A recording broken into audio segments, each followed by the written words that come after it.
prendre conscience que ma réalité n'est pas la vérité, c'est un moyen de se responsabiliser qui est hyper puissant et hyper efficace.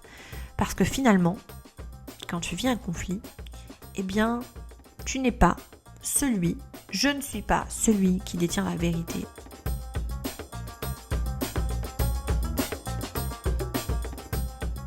Hello toi, j'espère que tu vas bien. Bienvenue sur cet épisode. Je suis tellement contente de te retrouver. Bienvenue.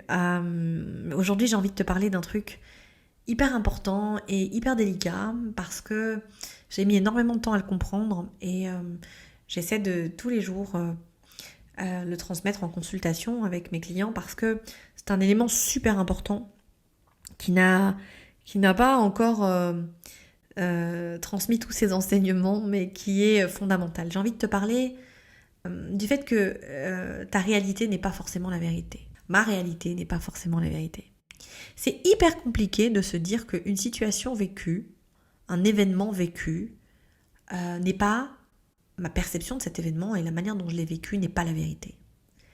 Ce n'est qu'une perception, ce n'est qu'une représentation et que cette représentation, elle est faite à partir de moi, de qui je suis, de mon histoire, de mon chemin, voilà. Et on peut le voir dans les familles quand il y a un décès, effectivement que chaque membre de la famille traverse ça de manière très très différente. On peut le voir quand il y a un drame, chacun a sa propre manière de dealer avec ce drame, et puis chacun a sa réalité et chacun a sa vérité. Le truc, et pourquoi c'est super important, c'est que souvent quand on se rencontre et quand on discute de cette réalité-là, eh bien on est convaincu que c'est la vérité, on est convaincu que c'est l'unique vérité. Et de fait, ça ne peut que créer du conflit et ça ne peut que créer des problématiques. Et en fait, se rappeler que quand je regarde une situation, quand je regarde un conflit, quand je vis un conflit, eh bien je le vis avec tout ce que je suis, tout ce que j'ai vécu et toute l'expérience de mes années d'existence, eh bien ça peut vraiment apaiser ce que je vis là maintenant dans la réalité. Je te donne un exemple. Quand on est enfant, on a des souvenirs communs avec notre fratrie, on est d'accord ? Et puis souvent, c'est drôle, quand moi je fais un travail en famille avec en systémie familiale ou avec des couples, on se rend compte que quand ils partagent un événement, eh bien, ils n'ont absolument pas la même perception et la même réalité de cet événement. Et c'est hyper compliqué de faire en sorte que chacun puisse lâcher sa vérité, lâcher le fait qu'il sait, lui, ce qui s'est passé et que sa vérité est unique. Parce que le fait de lâcher ça, c'est comme si il lâchait une partie de qui il était et une partie de son histoire.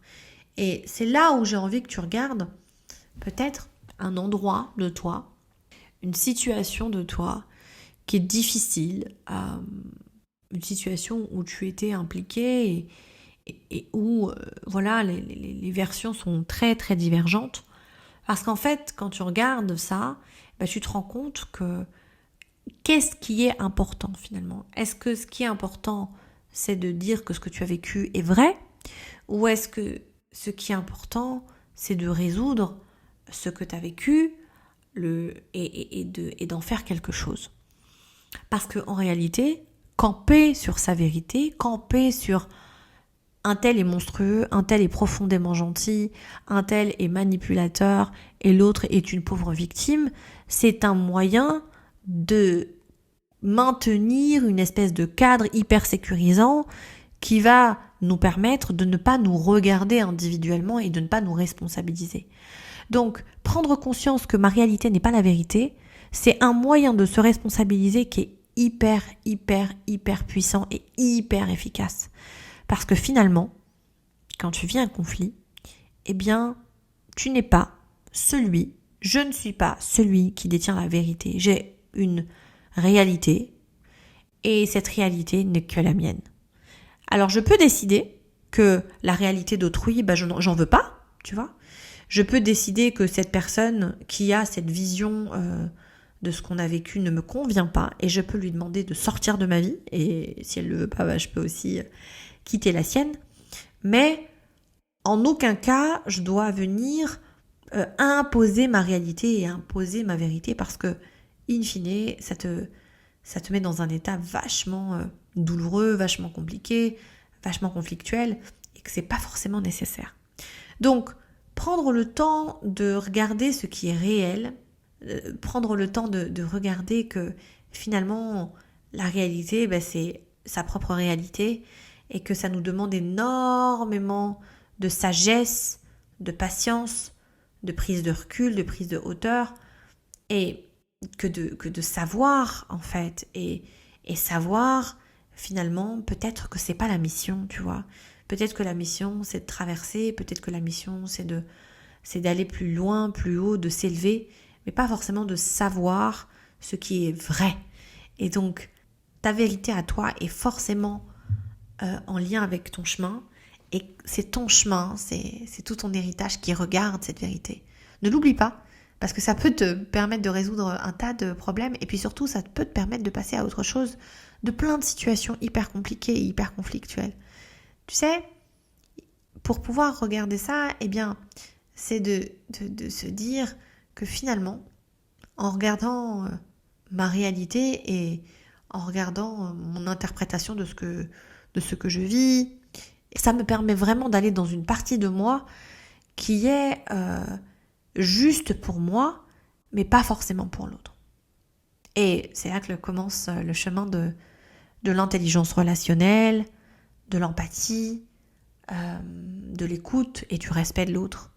Parce que quand tu n'es pas capable de discuter parce que tu es trop en colère ou que tu es trop agité ou que tu n'as pas les idées claires ou que peut-être tu as peur de l'autre, mais peut-être que tu as peur de toi, de ta propre colère, revenir à ça, revenir au fait que ta réalité c'est la tienne et que la tienne, c'est juste la tienne, ça peut apporter de la douceur, du recul, que ça peut faire du bien et je peux t'assurer que du coup on peut vivre les choses avec beaucoup plus de distance et donc beaucoup moins de souffrance. Donc ta réalité n'est pas la vérité et la vérité c'est une quête infinie, n'est-ce pas ? Et peut-être que la vérité c'est juste un leurre et peut-être qu'elle n'existe pas. Peut-être que ce qui est important c'est de se dire que je veux ça dans ma vie ou je ne veux pas ça dans ma vie. Je suis ok pour faire des choix, je suis ok pour prendre des décisions, je suis ok pour redistribuer les cartes, mais je suis beaucoup plus intelligent et beaucoup plus lucide quand je suis conscient que ma réalité est que ma réalité. Petit podcast, petit épisode, mais j'espère qu'il va vous aider à approfondir et à regarder des situations conflictuelles à partir de vous, à partir de votre réalité. Et peut-être que ça va vous aider à avoir plus d'empathie pour l'autre et ouvrir votre cœur là où il est complètement serré, là où il a peur, là où il est complètement paralysé. Parce que c'est très important de ne pas oublier que les cœurs serrés, les cœurs fermés, les cœurs rigides, c'est des cœurs qui ont mal et c'est des cœurs qui ont besoin de soins. Et prendre conscience que notre cœur a besoin de soins, c'est le début d'une aventure. On commence quelque part ensemble. Merci beaucoup. Je vous embrasse très très fort. Je vous souhaite un excellent moment sur cet épisode et j'espère sincèrement que ça a pu vous continuer à vous aider à approfondir. Et puis, on se retrouve très très bientôt parce que j'ai hâte de la prochaine série d'épisodes qui va venir approfondir et accompagner la quête qu'on peut avoir de soi et de sa conscience. J'ai une surprise et j'ai hâte de vous la présenter.